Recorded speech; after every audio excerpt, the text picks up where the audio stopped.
Ja, herzlich willkommen zu einer neuen Ausgabe vom SI-Talk Jänner Vancouver 2018 und mittlerweile ist es schon quasi eine Tradition, dass ich bei Copper Mountain Jim Rourke vorbeischaue, dass wir uns auf den Neuesten halten, weil wir sind da mitten eigentlich in einem Kupferboom, auch wenn es heute nicht so ausschaut. Kupfer ist heute genau 2% nach unten gegangen, die Company hat selber auch 7 Cent verloren, allerdings hat sich extrem viel getan.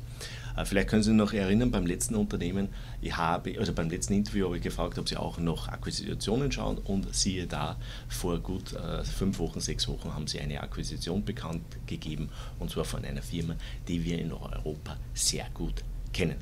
Jim, I said in my German introduction that it's now very interesting than last interview we talked about potential acquisition. Do you looking for something? And you say, yeah, you're looking a lot, but there's nothing really interesting there and so on. But 5 weeks ago, you're coming up with the acquisition, a special acquisition what the Europeans will know, Altona from Australia, and Altona is very well known. And I think it's a beautiful combination of both.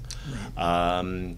You diversify the countries, you diversify also the stage. You are a producing company, so you have a nice cash flow, especially with this copper price. You are highly leveraged to copper. Yeah. So you can use this positive cash flow what you generate now from your mine and buy or merge with another company. They need this cash flow to build up a new copper mine, in special in a safe place, and this is very important. For sure. I think there's a lot of projects outside, but they are not really in a safe place, and it's really dangerous to work. But maybe you can fill us a little bit how the deals with Altona looks like. Sure. Well, I think as I told you last time, probably the current operation, our Copper Mountain operation, is going very well. It's nice and steady, and we're right on our guidance. The guidance for this year is about 80 million pounds, and we'll believe that we'll be there. Last year we did have a little bit of a hiccup in the sense that we changed the bull gear, and so we're at the lower end of our guidance, but still within our guidance. And as I say, we've now got a nice steady base to work from. I think I mentioned before that we looked at about 150 projects around the world, and Altona was one that we wanted to pursue. So I guess the last time we talked, we were probably indirectly pursuing it, but it wasn't public.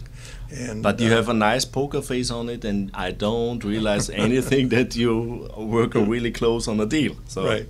So anyway, I think we could see it as a mutually beneficial combination of the two companies. I mean, they've had great exploration success. They've done a great job in terms of acquiring, I think it's 4,000 square meters of mineral rights in a very prolific mineralized belt. And that is attractive to us. But plus, it's also got the project, and that project has the potential to double our capacity. And as you know, we're strictly copper, and we're highly leveraged to copper, and our share price follows the copper price extremely close. And so it does go up and down, but so does the copper price. And I think we're in a great position to capitalize on growing the company and making it a little stronger. When I look at the data from this Altona deal, it looks like that that's a sound for me as a fair deal for both. In combination that they really have a good exploration team, but you have the expertise to run a mine.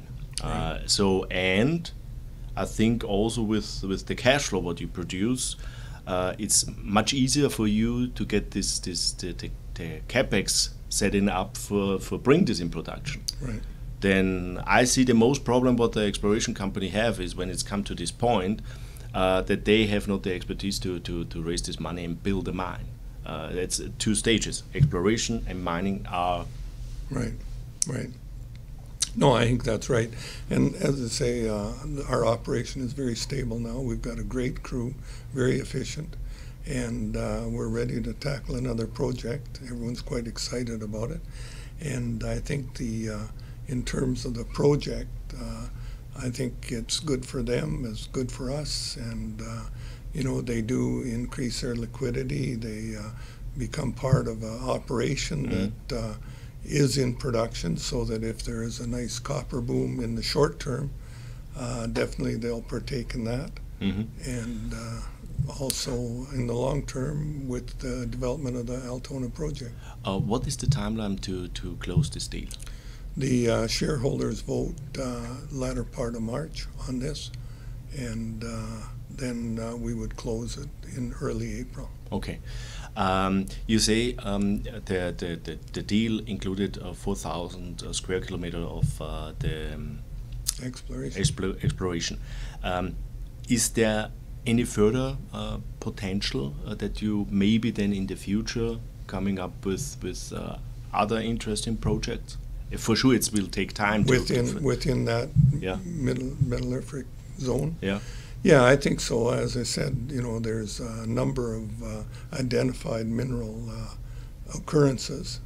Whether or not they'll materialize or not, we don't know into a mineable deposit. But they have been identified within that belt.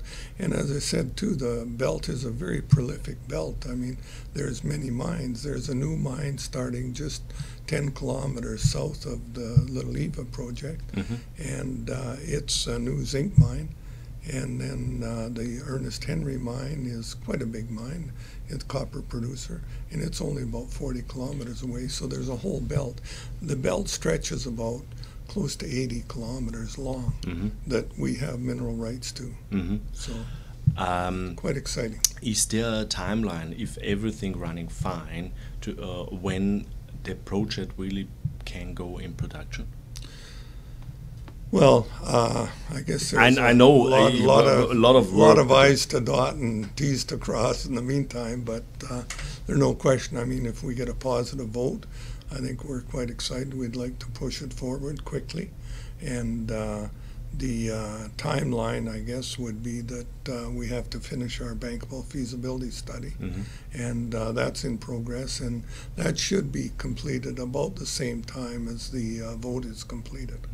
Can you, one technical question come into my mind. The Australian use this JORC-Code. You use 43101. Is there a similarity between them, or are they use different methods, or is it nearly the same? Well, because we haven't combined the two companies yet, obviously our feasibility study will be 43101 compliant, but also it'll meet their codes as well. Okay. Yeah, so that's mean, to summarize, your mine, Copper Mountain, running well. Guidance for 2018 is out there, and it looks like it's a little bit better than 2017 for sure. Then you have one problem 2017 that you're not coming up 2018. So your profit is highly leveraged to copper. That if copper going up, I think last time you say if the copper price going up 10 cents, it's mean for your baseline 12 million. Yeah. So everybody can realize how highly leveraged to you. Yeah, and we ended the last quarter, we ended with just over $40 million cash. So, the price going up has really been helpful. And as I say, the mine going well, it looks good. And it will also help then to finance the Altona project and going forward really quickly. Then cash is not really the problem. That's what we would hope. If the deal done, for sure, that's always the thing. Then you acquire a project, you merge with the other company, so it's just the right definition. With Altona. Altona is well known. Altona do a great job in the past, especially in the exploration. They have a huge also potential of exploration potential, but if the deal done, the deal should close in when everything runs fine in April. Right. Then you go in quick forward to make a bankable feasibility study for Correct. this for the project, and then the bankable feasibility will show how the numbers are and how really the economics Right. on it, and hopefully the copper price will go higher. Then we know exactly for every 10 cents you make 12 million more on your baseline. Right. From our existing mine. For your existing mine, and but we cannot say how the other mine brings. Then it's far, I must say, far away. This is the future, Right. not the Hopefully the nearest future. hopefully the nearest future, and hopefully it can quick. But build up a mine, and this should nobody forget. Build up the mine. It's cost a lot of manpower, a lot of knowledge, and also time. It's not easy to build up a big mine in 6 months. It's not possible. No, that's correct. So, and this takes time and also money and knowledge of the people. You bring the knowledge, you bring also money, Right. and so I think it's a fair deal for both. And I'm happy that we have then hopefully 2 operating mines in 2 safe places, and hopefully the copper price is much higher. Right. And with good exploration potential for With the good future. exploration for the future. Correct. Ja, das war jetzt ein Update Copper Mountain. Wie gesagt, mir ist vor allem auch um Altona gegangen. Die Mine selber, die Copper Mountain, läuft super. Letztes Jahr haben sie ein Problem gehabt, weil sie ein Schwungrad sozusagen ausgetauscht haben, also ein Getriebe quasi von der Mühle. Dadurch ist die Mühle teilweise kurz einmal gestanden. Dadurch war es am unteren Ende der Guidance. 2018 wird das Problem nicht bestehen. Dadurch werden sie genau ihre Guidance eigentlich treffen. Und das Wichtige ist, für alle 10 Cent, wo der Kupferpreis nach oben geht, steigt der Earner Profit ungefähr um 12 Millionen. Also das muss man sich einmal auf der Zunge zergehen lassen. 10 Cent mehr, 12 Millionen an der Baseline. So, und letztes Mal habe ich ja auch schon angesprochen, weil das ist natürlich dann, wenn ich schon am Limit bin und nicht das Potenzial für die Zukunft habe, war halt die logische Frage Akquisitionen. Und sie sind mit einer Akquisition gekommen. Akquisition ist nicht der richtige Wort, mit einem Merger gekommen von Altona. Altona kennen wir auch, Altona Super Company, hat ein sensationelles Projekt in Australien. Allerdings muss man halt einfach ehrlicherweise sagen, ist das halt ein Explorationsprojekt.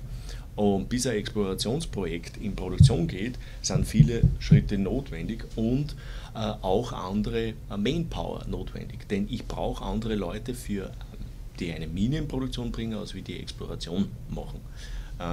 Und wenn dieser Deal gut durchgeht, der soll bis April durch sein, dann ist es so, dass wir eine Company haben, die eine super operative Mine haben, die hoch mit dem Kupferpreis abhängig ist, und ein schönes Explorationsprojekt, das dann hoffentlich mit einer Bankable Feasibility Study, die im Laufe des Jahres dann erstellt wird, die auf 43 ganz neu basiert, man dann genau weiß, wie die ganzen CapEx sind, wie die Produktionszahlen sind, wie die Margen auch dort ausschauen. Und was auch noch toll ist, dass sie natürlich ein Explorationspaket dazu bekommen haben von 4000 Quadratkilometer. Das darf man nicht unterschätzen. So, und dadurch ist natürlich auch noch möglich, dass man andere Minen findet. Allerdings ist das Wichtigste dann Near-Term Bankable Feasibility Study und das in Produktion bringen. Das wird auch nicht so schnell gehen, und es ist auch für Altona natürlich jetzt viel leichter, wenn ich schon operative Mine habe, Cashflow daraus habe, die Finanzierung für die nächste Mine zu machen. Also ich glaube, es ist ein super Deal für beide Seiten und macht und hebt natürlich das Potenzial für Copper Mountain in der Zukunft, weil sonst würde man eigentlich nur am Kupferpreis hängen. Jetzt haben wir eine Growth Story auch noch dazu. Das heißt, Kupfer plus Growth, super. Was will man mehr? Das war es von Copper Mountain, Jänner 2018, Vancouver. Tschüss und Baba. Thank you. Thank you. It was a pleasure.